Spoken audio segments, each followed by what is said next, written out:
Quem aqui de verdade quer continuar ouvindo Deus falar, diga amém. Amém.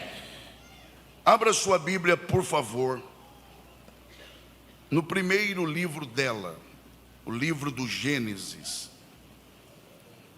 Quando você encontrar o livro de Gênesis, e acho que não teremos dificuldade de encontrar, localize aí, por favor, o capítulo de número 1.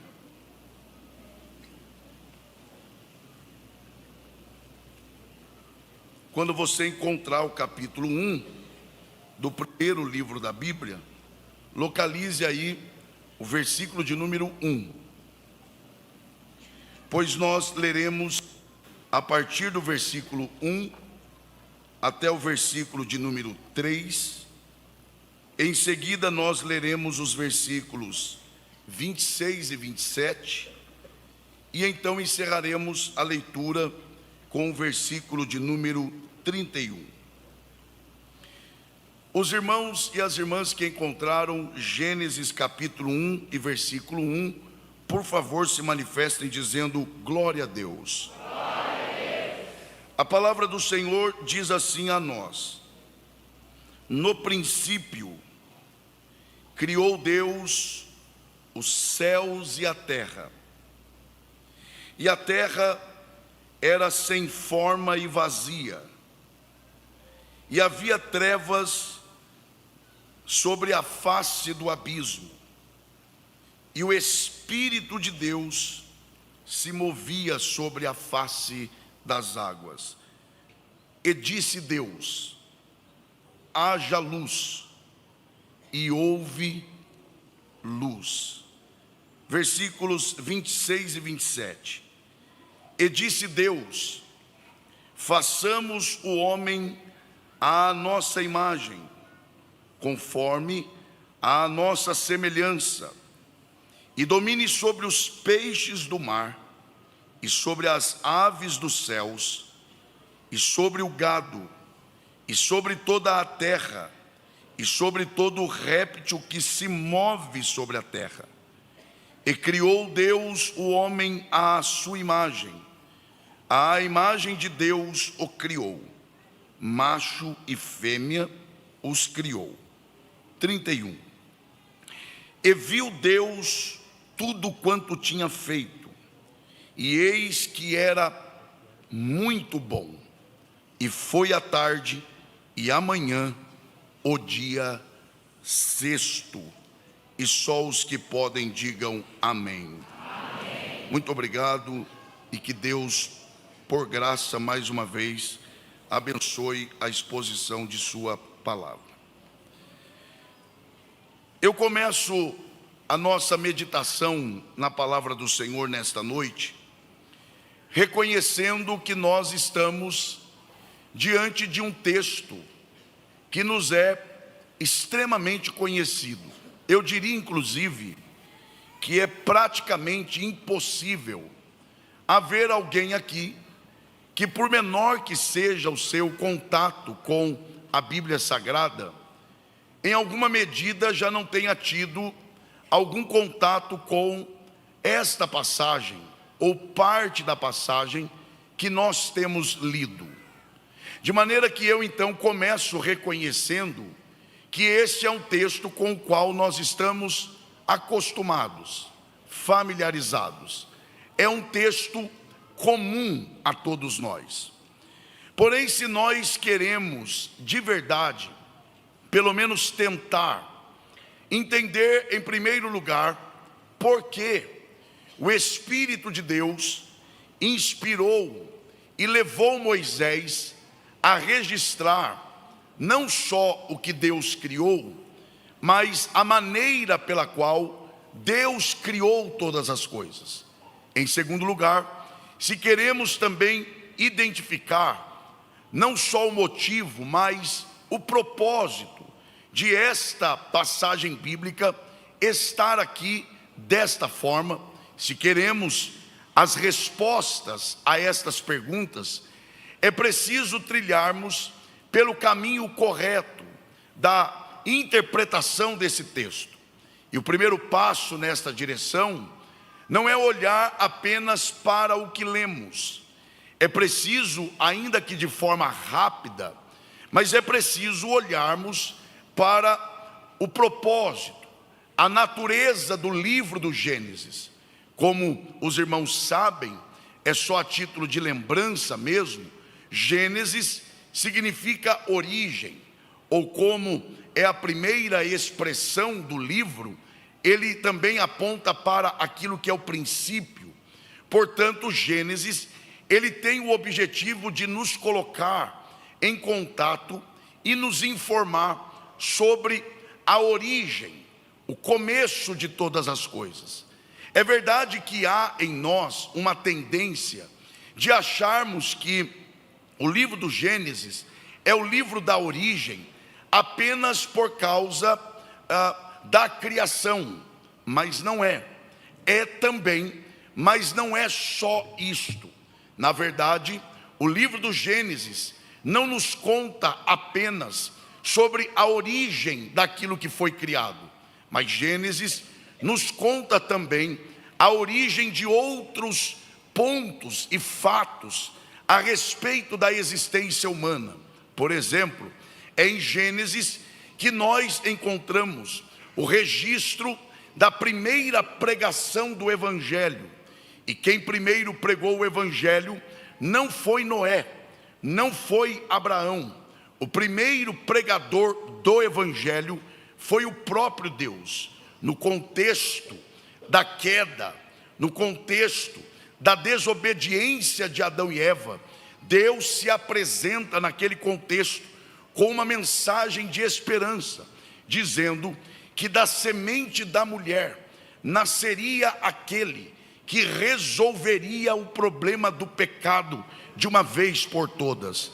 Deus, portanto, é o primeiro pregador do Evangelho, e é Gênesis quem nos relata a respeito da primeira pregação do Evangelho. Gênesis também nos conta sobre o primeiro homicídio, quando Caim matou Abel, seu irmão. Gênesis também nos conta sobre a origem de Israel como povo de Deus, a partir da semente de Abraão. E eu poderia citar outros fatos históricos que confirmam a natureza deste livro, no sentido de que ele é o livro das origens, é o livro do princípio, é o livro que relata como todas as coisas começaram. Porém, olhando para o texto que nós lemos, nós temos que identificar qual é o seu contexto. E o contexto daquilo que lemos não é outro senão o contexto da criação. Só quem pode e quem quer, diga por favor, criação. Isso mesmo, o texto que nós lemos é parte da narrativa bíblica a respeito de, primeiro, grave bem isto, primeiro, o que Deus criou, e segundo, como Deus criou todas as coisas. Eu repito esta parte, para que isso fique gravado em nossa mente nesta parte. Esse texto nos coloca a par, nos informa, nos familiariza com, primeiro, aquilo que por Deus foi criado, e segundo, a maneira pela qual Deus criou todas estas coisas. Agora, quando nós falamos sobre a criação, à luz das Escrituras, algumas coisas precisam ficar claras. Por exemplo, a Bíblia, ela nos mostra o propósito da criação, para que Deus criou todas as coisas. Por exemplo, o salmista, no Salmo de número 19, e verso 1, ele ali apresenta-nos parte do propósito da criação, quando ele diz que os céus manifestam a glória de Deus. Percebam, a primeira coisa que o salmista declara é que os céus, quando ele usa a expressão céus, é claro, ele está falando desse céu que nós enxergamos quando olhamos para cima, até porque logo em seguida ele fala do firmamento. Então, originalmente falando, ele está falando deste céu, porém, de forma indireta, o salmista também está se referindo àquilo que por Deus foi criado. Então, quando se lê, os céus manifestam a glória de Deus, também pode se entender como que aquilo que por Deus foi criado cumpre o propósito de manifestar o que ele chama de a glória de Deus. A expressão glória aqui, ela assume vários sentidos, porém, aqui em especial, me parece que o salmista está se referindo àquilo que é belo, aquilo que é estética, aquilo que é formoso, aquilo que é organizado, até porque ele diz que o firmamento, ele manifesta e testemunha de um dia após o outro. Então, na prática, é mais ou menos isso aqui. O salmista está dizendo que a obra criada por Deus manifesta em parte o caráter organizado de Deus, o ser de Deus, a beleza de Deus. O que o salmista está dizendo é que quando olhamos para o que Deus criou, a natureza criada por Deus, nós podemos testemunhar: o nosso Deus é um Deus que preza por aquilo que é belo, por aquilo que é ordeiro, por aquilo que é organizado. E isto testifica do seu caráter. Mas não é só isso. Quando olhamos para o Novo Testamento, o apóstolo Paulo, ele faz coro ao salmista, e no capítulo de número 1 da carta aos Romanos, entre os versículos 18 e 20, muito especialmente o versículo 20, ele diz que o que se pode conhecer a respeito de Deus, se conhece por aquilo que por Deus foi criado. Observe isso aqui. Paulo, ele está dizendo primeiro, o que se pode. A expressão o que se pode, ela implica em pelo menos duas verdades. A primeira, Paulo está dizendo que sim, é possível conhecer a Deus. Sim, nós podemos conhecer a Deus. Porém, quando ele usa a expressão o que se pode, esta expressão, o que se pode, é o estabelecimento de um limite. Porque ele está dizendo, se por um lado podemos conhecer a Deus, por outro lado, é preciso lembrarmos que não podemos conhecer tudo a respeito de Deus. Mas o que se pode, segundo Paulo, se pode conhecer também por meio daquilo que por Deus foi criado. O que Paulo está dizendo é mais uma vez uma repetição do que o salmista havia dito. Paulo está dizendo que sim, a criação de Deus, ela serve-nos como um instrumento por meio do qual nós podemos conhecer em partes ao nosso Deus. Agora, aqui é preciso um cuidado todo especial, porque todas as vezes que falamos a respeito da criação, há uma inclinação da nossa parte, há uma tendência de nossa parte. Quando eu digo nossa parte, e eu peço permissão ao querido pastor Paulo, e com muito respeito, para dizer isto, quando eu digo nossa parte, eu estou falando nós pentecostais. Quando a gente fala de criação, há uma tendência de nossa parte em enfatizarmos apenas o que Deus criou. Quer ver que é verdade? Geralmente quando alguém vai falar ou cantar sobre a criação de Deus, geralmente a frase mais usada é: Deus criou todas as coisas. Alguém poderá perguntar: mas pastor, isso não é verdade? Sim, mas isso não é toda a verdade. Dizer que Deus criou todas as coisas é uma parte da verdade, porque a Bíblia, ela não só nos conta o que Deus criou, como ela também nos conta a maneira pela qual Deus criou todas as coisas. O que eu estou tentando dizer a este público atento nessa noite é que não só o que Deus criou é importante, mas a maneira pela qual Ele criou todas as coisas também é importante. O grande problema é que nós nos apegamos ao que Deus criou, porque quando falamos do que Ele criou, nós estamos falando do seu poder.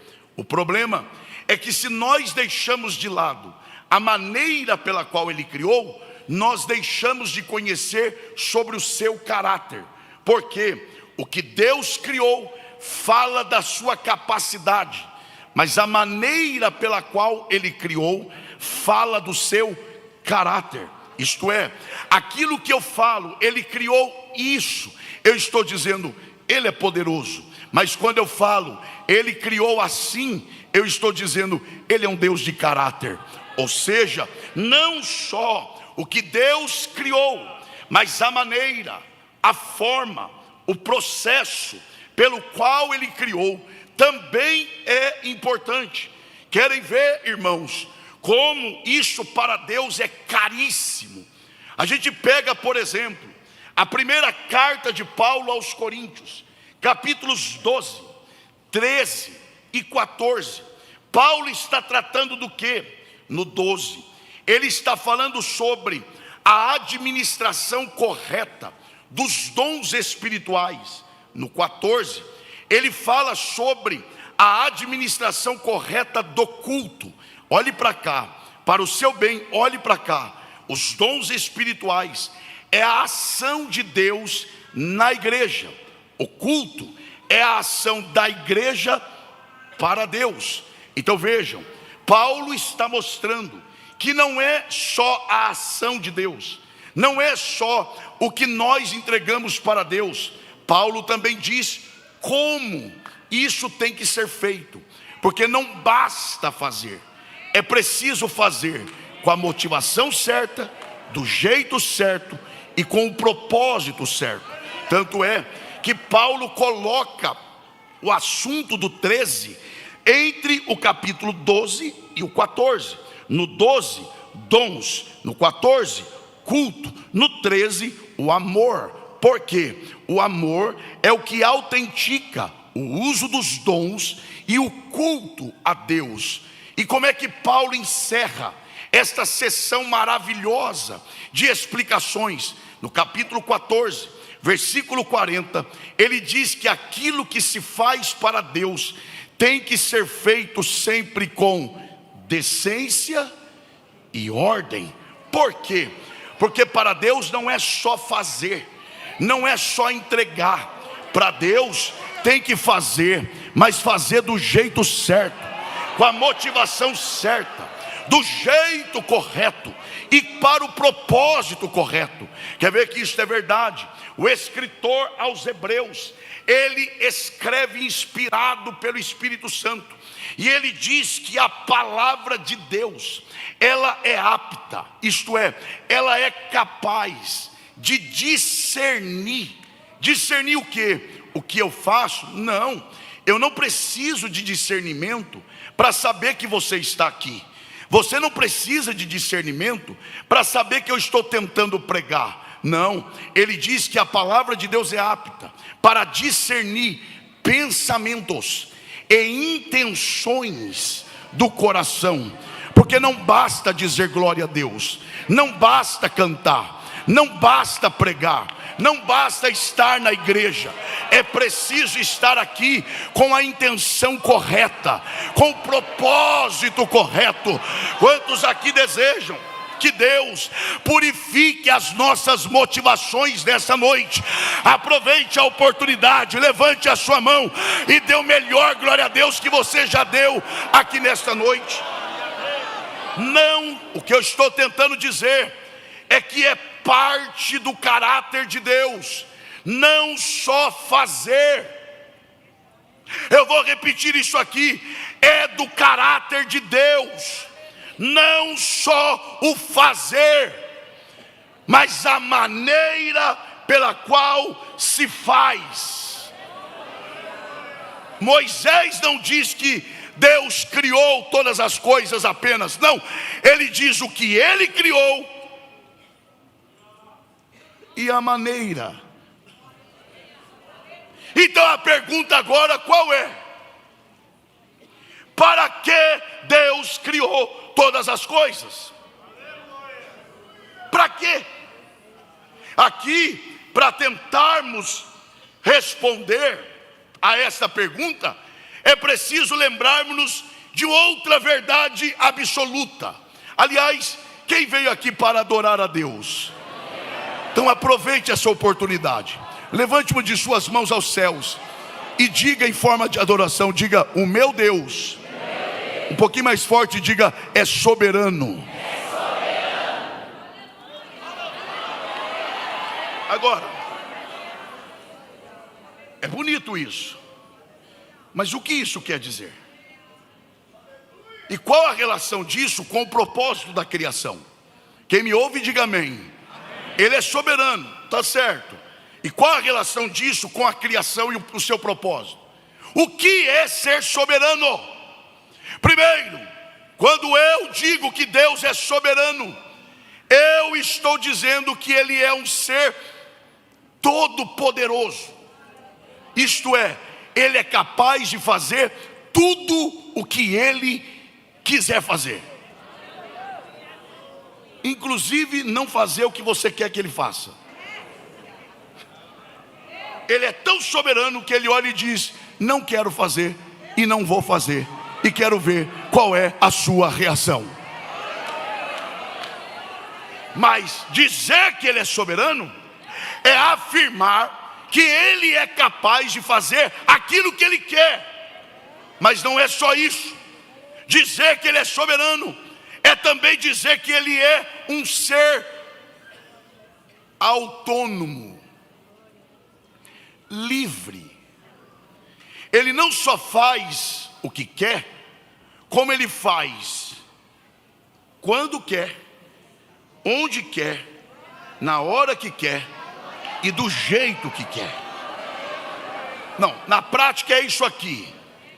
Ele entra, faz sem pedir autorização, e quando termina de fazer, não pede a opinião para saber se alguém gostou ou deixou de gostar.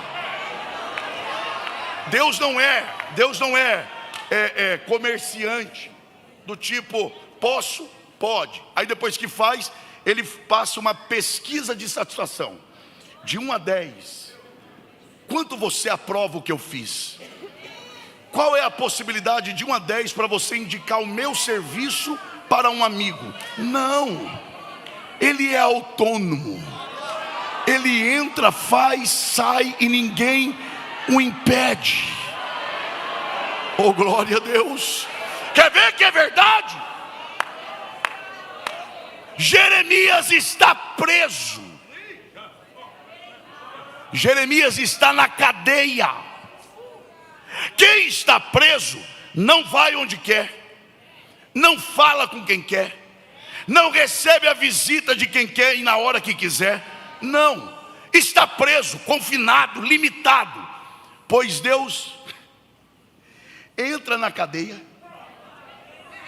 fala com Jeremias, sai da cadeia, e o rei não fica nem sabendo que ele entrou, falou e saiu. E ainda sabe o que Deus fala para ele? Clama a mim e responder-te-ei, e anunciar-te-ei coisas grandes e firmes que não sabe. O homem fechou as portas da terra, pois eu entrei na cadeia para dizer: a porta da oração está aberta toda hora.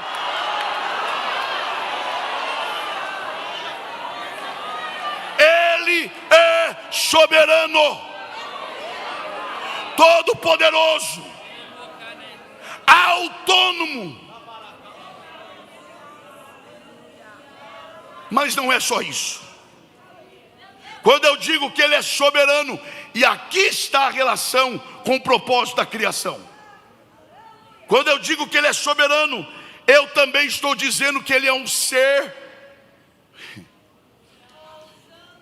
independente. Sabe o que é isso? Ele não depende de nada, nem de ninguém, nem de mim, nem de você. Pode acreditar. Se você tinha dúvida, não tenha. Ele não depende nem de mim, nem de você, nem de nada para ser quem Ele é. Quer ver uma coisa? Quem está aqui, diga amém. Então, nós estamos aqui, Ele é. E se nós tivéssemos faltado? Muda nada. Tem gente que, isso é loucura. Tem gente que pensa assim: não, eu estou cansado, mas eu tenho que continuar, porque se eu parar, o departamento que eu cuido vai sofrer. Vai não. Vai não. É capaz de melhorar.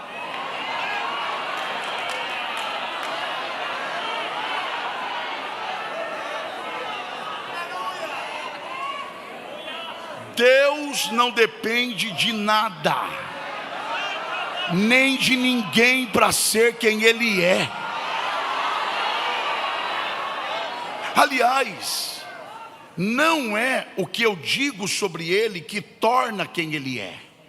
Tem gente que acha que Deus se torna importante quando nós dizemos que Ele é importante. Não. Olha a oração sacerdotal, nós vamos chegar lá. Olha a oração sacerdotal. Jesus, uma das palavras mais lindas dessa oração é esta: Pai, a glória que nós tínhamos desde a eternidade. Glória aqui, sabe o que é? Satisfação, prazer, comunhão. Ele está dizendo: Pai, antes que houvesse isso aqui, nós já éramos quem sempre fomos. Então não é a criação que torna quem Ele é, não. O que Ele disse para Marta? Ele não disse: eu vou ressuscitar o seu irmão. Ele disse o que? Eu sou a ressurreição e a vida. Ele não é a ressurreição porque ressuscita, Ele ressuscita porque é a ressurreição. Ele não é criador porque criou, não. Ele é criador exatamente porque Ele criou todas as coisas. Ele não torna criador porque criou, não. Ele é um ser independente. Aí que está a beleza da coisa. Se Ele não depende de nada, então para que Ele criou todas as coisas? Aqui está a beleza.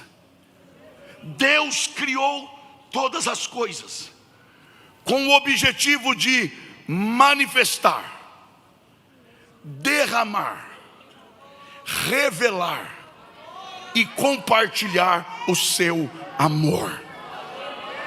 Levante uma de suas mãos aos céus, bata no peito assim e diga: Deus me criou para fazer de mim o lugar onde Ele derrama e revela o seu amor. Ele quer compartilhar. Não é para tornar Ele importante, não. É que Ele quer derramar o amor dEle. Nós vamos chegar lá. Toda a criação, fauna, flora, animais. Sabe aquele cachorrinho que você tem na sua casa? Aquele lá. Aquele. Presta atenção aqui. Em certa medida, ele recebe o amor de Deus. Ele só não sabe que recebe, mas recebe. Eu tenho um cachorrinho em casa. Tem hora que eu fico com inveja dele. Eu tenho que confessar. Eu fico olhando para ele falando: feliz é ele, rapaz. Nasceu, não sabe que nasceu. Está vivo, não sabe que está vivo. come sem trabalhar, sofre e não sabe que está sofrendo, vai morrer e não vai prestar conta de nada do que fez. E outra, ele não sabe nem da existência dele. Às vezes você coloca o cachorro de frente para o espelho, ele começa a latir, porque ele acha que o que está no espelho é outro. Tem ser humano que está assim. Ele está tão estressado que ele se olha no espelho e diz: o que você está me olhando? O que eu estou tentando dizer é que fauna, flora, animais, todos recebem em alguma medida do amor de Deus. Aqui é um ponto importante. A diferença do homem é que o homem, além de receber o amor de Deus, o homem recebeu não só a capacidade, mas também a responsabilidade de responder a esse amor. E aí nós respondemos ou de forma positiva ou de forma negativa. Aqui a pergunta é: para que Deus criou o homem? Alguém vai correr e vai dizer: Deus me criou para adorá-lo. Não é. Deus não nos criou para adoração. Deus nos criou para outro propósito. A adoração é uma resposta adequada diante de uma visão correta que se tem de Deus. Quando eu sei quem Deus é natural que eu o reverencie. Então, para que Deus criou o homem? É só pegar a ordem dos fatos na criação. O homem não existe e Deus já estava trabalhando. O homem não foi criado e Deus já está fazendo. Haja e ouve. Haja e ouve. Sabe o que é isso? É Deus dizendo para nós: eu já trabalhava sem você. Não ache que o negócio só vai porque você está. Não é não. Porque antes de você outros vieram, e depois de você outros virão. E aí dá glória a Deus quem acha que tem que dar glória a Deus. Deus já trabalhava antes de nós. Aliás, foi Deus criar o homem estragou o que ele fez. Mas Deus vai criando, e o homem não existe. Aí quando Deus termina de criar todas as coisas, no quinto dia ele termina. Quem ele faz no sexto dia? Vai lá, diga: o homem. Em que dia que ele fez o homem? Vamos lá, em que dia que ele fez o homem? O sexto dia antecede qual dia? O sétimo dia. E o que é que Deus fez no sétimo dia? Percebem que Deus nos fez no intervalo do trabalho para o descanso. Então, para que Deus nos criou? Ora, se Ele nos criou antes, um dia antes do descanso, para que Ele nos criou? Justamente para descansar com Ele. Tem gente que está dizendo: está vendo como eu tinha razão? Eu nasci para descansar.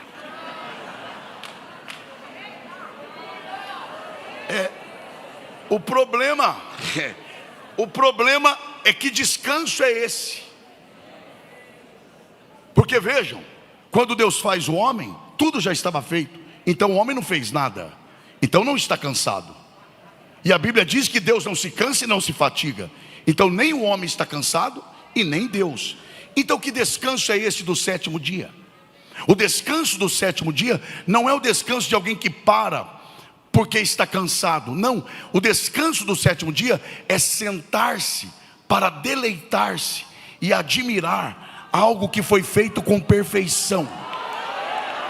A ideia é a ideia de um artista que pintou um quadro tão perfeito que ele não se contenta em admirar sozinho. Ele pega o telefone, liga para o melhor amigo e diz: corra aqui em casa, venha sentar-se comigo para admirar a obra que eu acabei de fazer. Deus faz todas as coisas e diz: agora eu vou fazer o homem para admirar as obras das minhas mãos. É por isso que o salmista diz: vinde e contemplemos as obras que o Senhor tem feito. Oh, glória! Onde está a mão que você levanta para adorar ao Senhor? Com respeito, é claro. Se você se sente à vontade, toque o ombro da pessoa que está perto de você e diga: Deus nos fez para admirar as obras de suas mãos. Diga: eu creio, Deus fará coisas grandes para admirarmos as obras de suas mãos.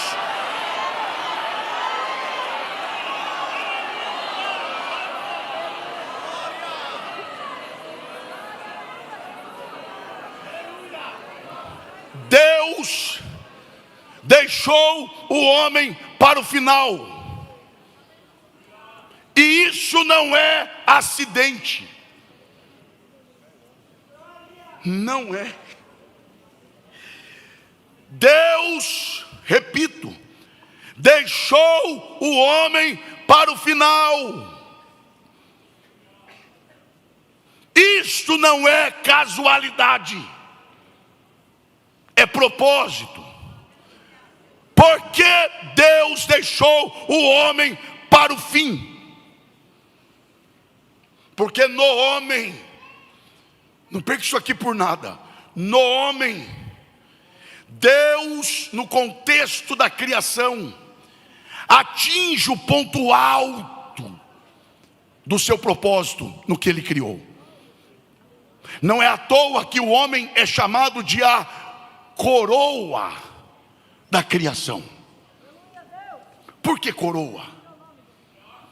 Não é só pela inteligência, pela complexidade do ser humano, não. O que é a coroa? É o que vem por último. Alguém que vai ser coroado não coloca a coroa antes de colocar a roupa. Não. A coroa é o que vem no final. Para quê? Para coroar, para autenticar, para confirmar, para selar. O homem é o projeto final de Deus na criação. Por quê? Porque no homem, Deus em partes revela o seu caráter. Façamos o homem à nossa imagem e à nossa semelhança. Então eu preciso que vocês participem aqui. Digam, por favor, bem forte assim. Digam: o homem na criação é o propósito maior de Deus. Diga: é o propósito final de Deus. Agora vejam, o homem é o projeto final de Deus na criação. Esse é o alvo maior de Deus. Mas você não vê Deus trabalhando só no propósito. Preste atenção aqui. Você vê Deus trabalhando no processo. Ou seja, antes de alcançar o propósito, Deus se ocupou com a preparação do ambiente onde o homem viveria. Aliás, Deus investiu 5 dias no ambiente. Eu vou esperar todos me olharem aqui. Eu vou repetir essa parte. Deus investiu 5 dias para preparar a casa e só 1 dia para fazer o homem. Porque para Deus não é só você que é importante. O teu ambiente também é importante. Pastor, eu não estou entendendo, então vou ser mais claro aqui nessa noite. Deus não está interessado em mudar só você. Deus está interessado em mudar o teu ambiente. Ah, não entendi. A tua casa, a sala da tua casa, a cozinha da tua casa. Deus está interessado em entrar no quarto onde você dorme e mudar o teu ambiente. Deus tem interesse no teu ambiente. Oh, glória a Deus. O Deus que forma o homem é o Deus que prepara a casa onde o homem vai viver. Quer ver que é verdade? Abra a sua Bíblia. Se puder projetar aí, vai ficar ainda mais fácil. Gênesis 2 e 5. Gênesis 2 e 5. Gênesis 2 e 5.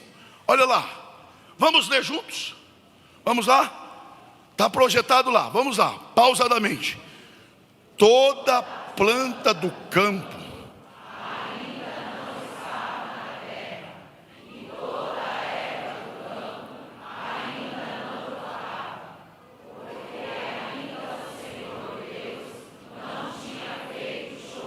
Para aqui, para aí, pode deixar aí.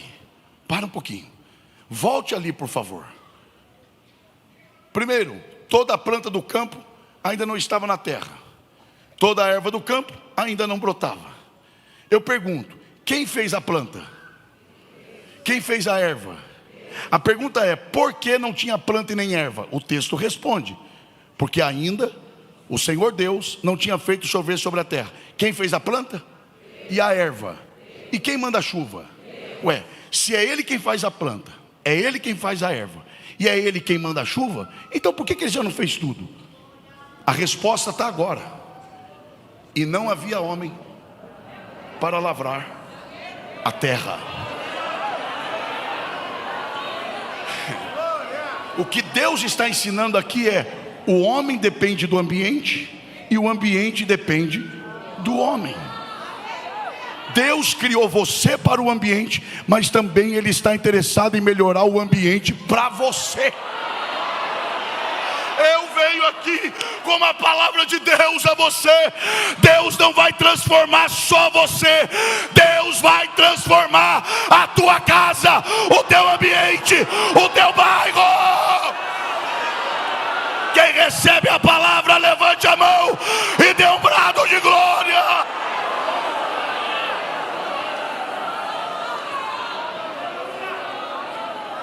Quer ver o interesse de Deus nisso?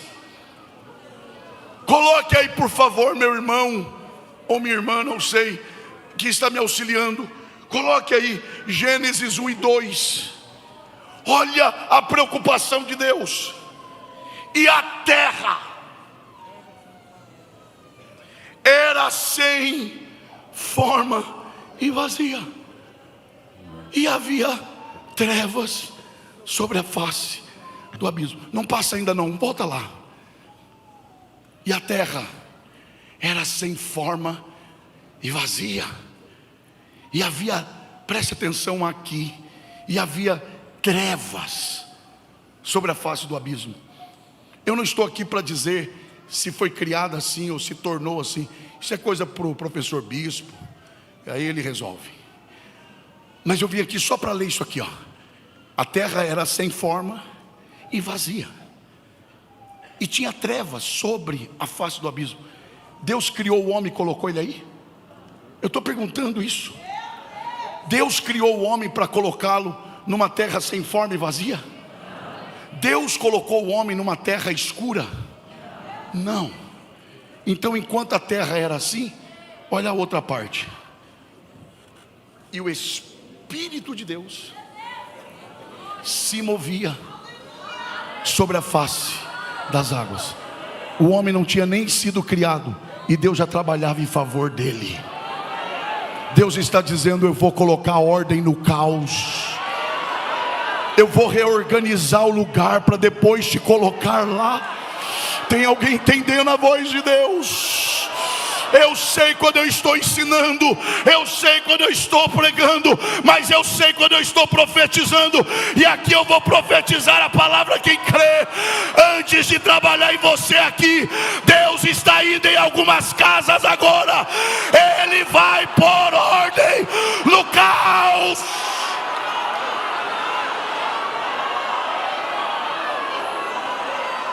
Deus vai organizar a desordem.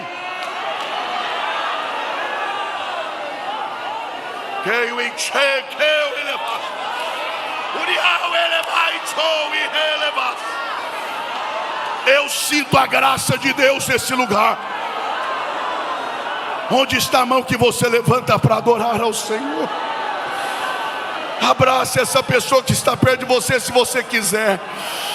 E diga para ela: antes de trabalhar em nós aqui, Deus está indo a caminho de algumas casas.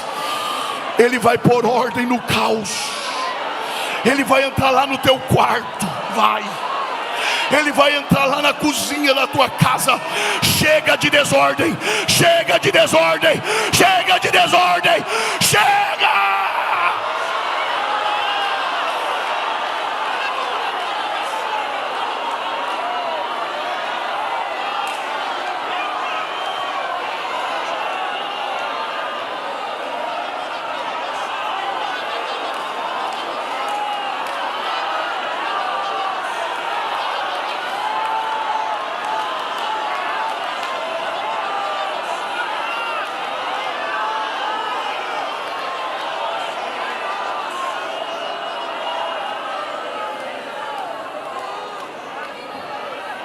Eu não vou me estender.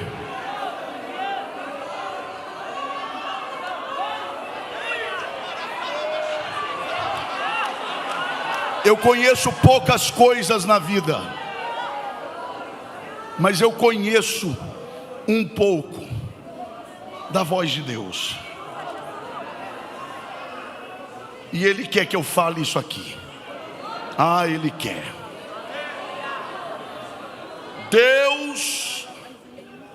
Deus vai começar.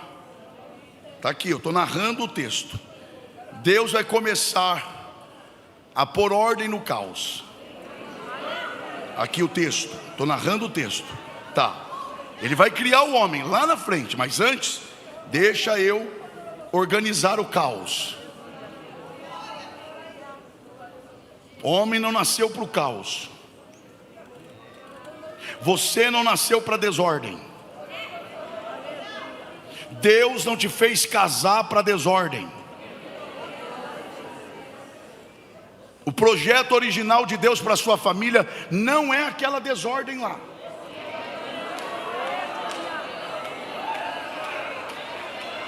Que filho manda em pai, filha manda em mãe. Não, Ele vai pôr ordem lá. Ouça isso aqui, por favor.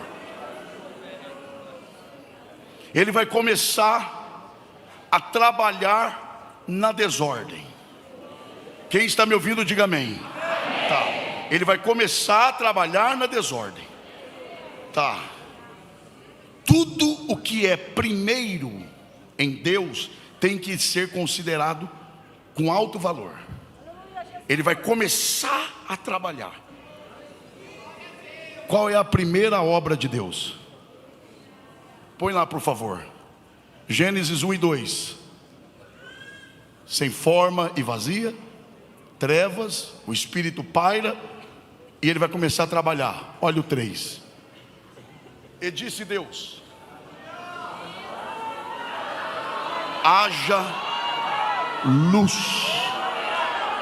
E houve luz. Vou perguntar, e por favor, respondam. Deus vai começar a trabalhar. Qual é a primeira coisa que Ele faz? Vamos lá. Deus vai começar a trabalhar. Qual é a primeira coisa que Ele faz? A luz. Vamos mudar a resposta? Deus vai começar a trabalhar. Qual é a primeira coisa que Ele faz? Ele acende a luz. Vamos responder assim? Deus vai começar a trabalhar. O que é que Ele faz primeiro? E por que Ele acendeu a luz? Porque Deus não trabalha no escuro. Você quer que Deus trabalhe na sua casa? Ou já desistiu? Você quer que Deus mude o seu ambiente lá? Então se prepare, porque Ele não trabalha no escuro. Quando Ele chega na casa, a primeira coisa que Ele faz é ir no interruptor. Eu vou acender a luz dessa casa. Porque Deus não trabalha no escuro. Primeiro, porque Ele é a própria luz. E não é só isso, a casa dele é a luz. Onde Deus habita, a Bíblia responde, em luz inacessível. Deus é o oposto do diabo. Eu preciso que vocês ouçam isso. Deus é o oposto do diabo. Deus é o oposto da tentação. Deus é o oposto do pecado. Essa tríade maligna, tentação, pecado e diabo, só tem força no escuro. Está aqui minha esposa, esses dias eu cheguei para ela, tem uns meses, e eu falei, eu tenho que te confessar um negócio. Ela, confessa logo. Aí eu falei, pronto. Falei, eu estou sendo tentado. Ela, com quem? Eu falei, não é isso não, varoa. Falei, eu estou sendo tentado em sentir inveja do fulano. Foi eu falar isso, a inveja foi embora. Sabe por quê? Porque a tentação perde a força na luz. Deus está nos dando um caminho de escape aqui hoje. Quando você estiver sendo tentado, se é que não está sendo hoje, chame um crente fiel e maduro e confesse a sua tentação para ele. O Senhor está sugerindo para eu confessar minha tentação? Sim, é melhor confessar a tentação do que ter que confessar o pecado. Traga a tentação para a luz, porque o diabo não resiste à luz. Oh glória! Oh glória! Eu vou encerrar aqui. Deus não te chamou para as trevas. Eu vou ser prático aqui. Escreve, envia, apaga. Escreve, envia, apaga. Apagou por quê? Quem é que não pode ver? Tira foto, envia, apaga. Que desgraça de vida é essa? E a consciência rodando e dizendo, será que não vai ser descoberto? Acessa, assiste, apaga. E o desespero de não ter apagado direito, e alguém pegar. Deus te trouxe aqui hoje para dizer a você, você não nasceu para essa desgraça. Eu quero te dar paz na alma, eu quero te dar paz na consciência. Porque quem trabalha no escuro é rato, rato que espera o dono da casa dormir para comer o que não é dele. Você não é rato, você é ovelha, ovelha, ovelha.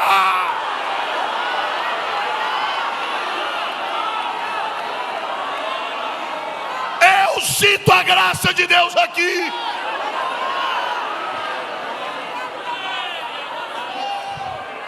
Eu vou ler só mais um versículo e eu encerro, porque antes do arrebatamento eu quero voltar aqui. Coloque aí por favor, Lucas capítulo 15, versículo 8.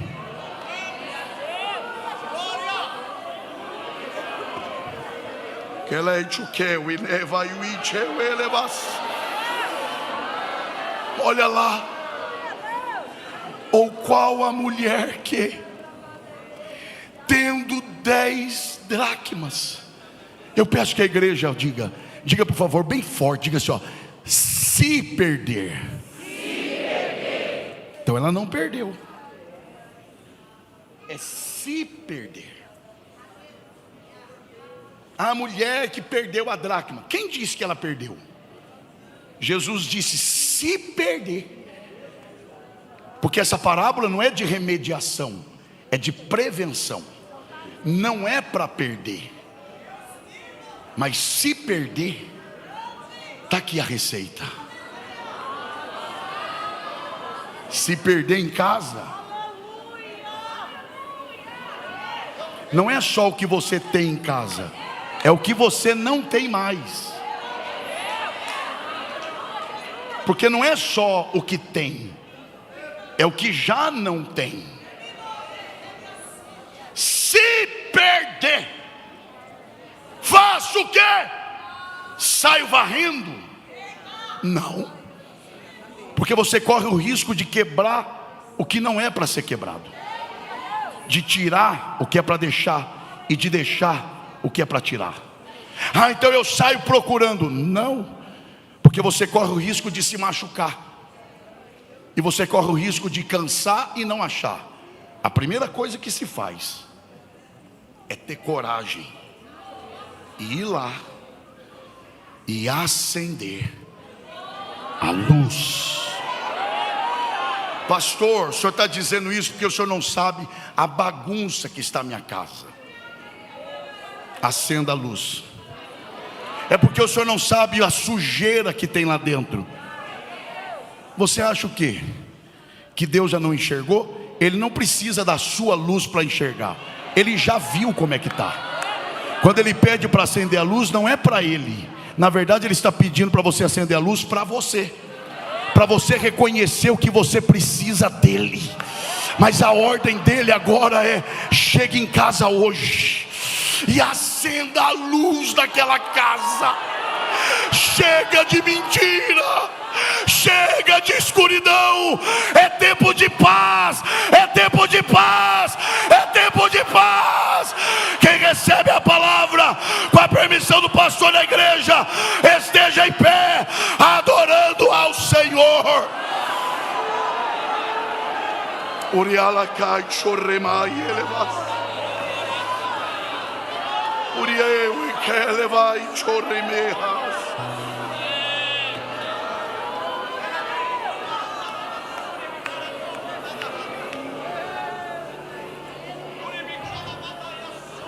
Três minutos. Primeira pergunta: onde está você que ainda não entregou a sua vida àquele que é a luz? E a condenação é esta: que os homens amaram mais as trevas do que a luz, porque as suas obras eram más. Mas Deus te trouxe aqui hoje para dizer: você não nasceu para as trevas. Você precisa entregar a sua vida ao Senhor Jesus, e Ele vai reorganizar a sua vida. Onde está você que deseja entregar a sua vida àquele que é a luz do mundo? Eu estou te convidando, a você que ainda não entregou a sua vida ao Senhor Jesus, a levantar uma de suas mãos e entregar-se a Ele, para que a luz reine na sua vida. Faça festa, porque no céu já está tendo festa.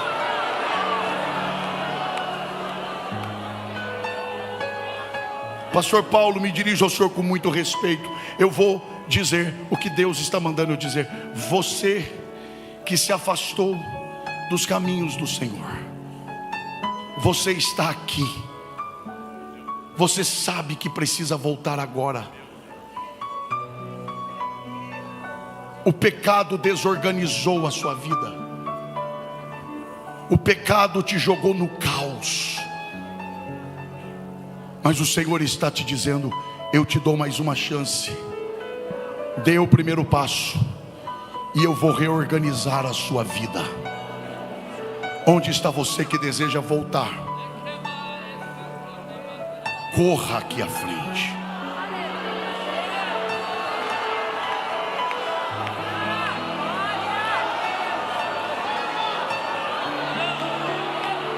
Deus vai reorganizar o que o pecado desorganizou. Eu creio na graça de Deus. Está vindo a quarta, a quinta vida para Jesus. Está vindo a sexta, a sétima vida para Jesus.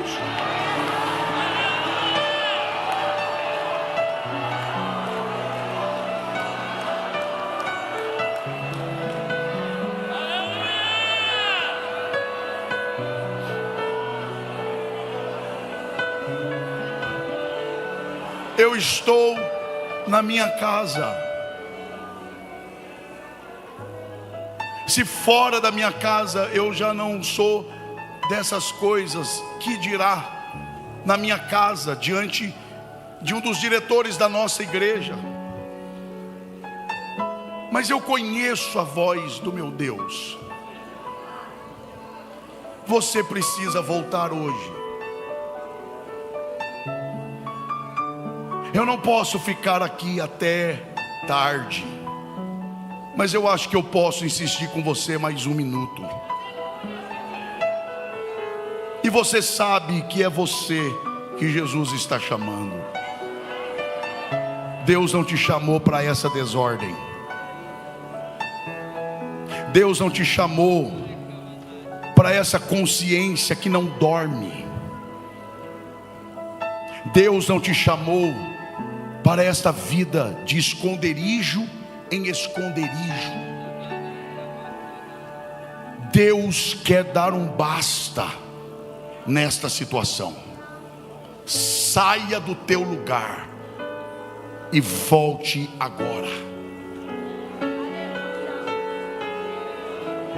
Se você vai voltar ou não, é uma responsabilidade sua. O que eu estou fazendo é te alertando de que não é o dia de amanhã que não te pertence, é a vida que não te pertence.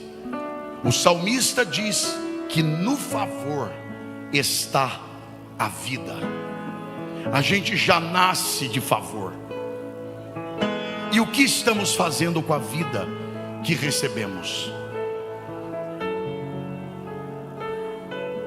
Eu te chamo pela última vez.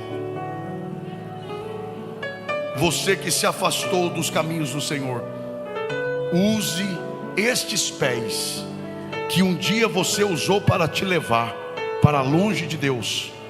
Use-os agora para te trazer de volta. Eu te dou 30 segundos para você decidir o futuro da sua alma. Venha, jovem. Venha.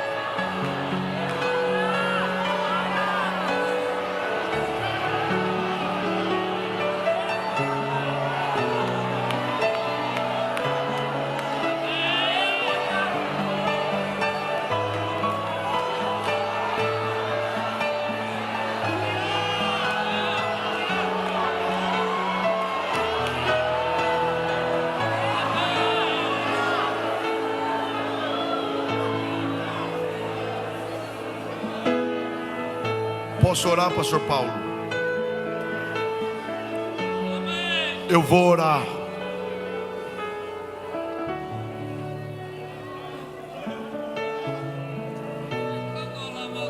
Mas você vai continuar achando que pode dizer não? Venha. A luz vai brilhar de novo. Venha mesmo. Isso.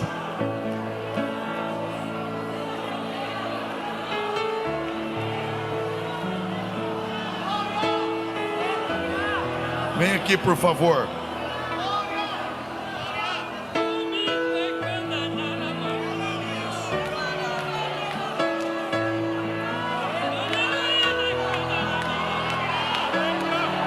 Senhor Deus, em nome de Jesus Cristo, teu Filho, obrigado pelo privilégio que o Senhor tem me dado de estar aqui com os meus irmãos, pela vida do pastor desse setor, desta igreja, pela vida do ministério aqui representado, pela vida destas irmãs, pela vida desta igreja.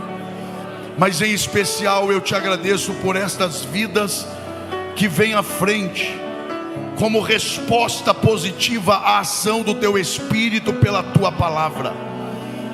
Escreva os seus nomes no livro da vida. Cobre-os, ó Deus, com o sangue precioso e poderoso do teu Filho, que foi derramado na cruz do Calvário. Perdoa-lhes os seus pecados.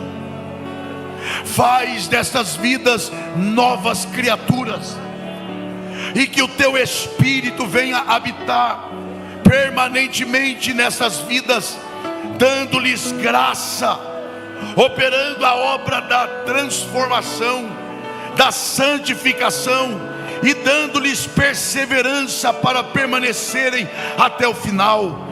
Senhor, reorganize a vida dessas pessoas. Deus, traga paz em meio à guerra. Traga, Senhor, a tranquilidade na alma, como uma alma perdoada, absolvida pelos méritos de Jesus Cristo, teu Filho.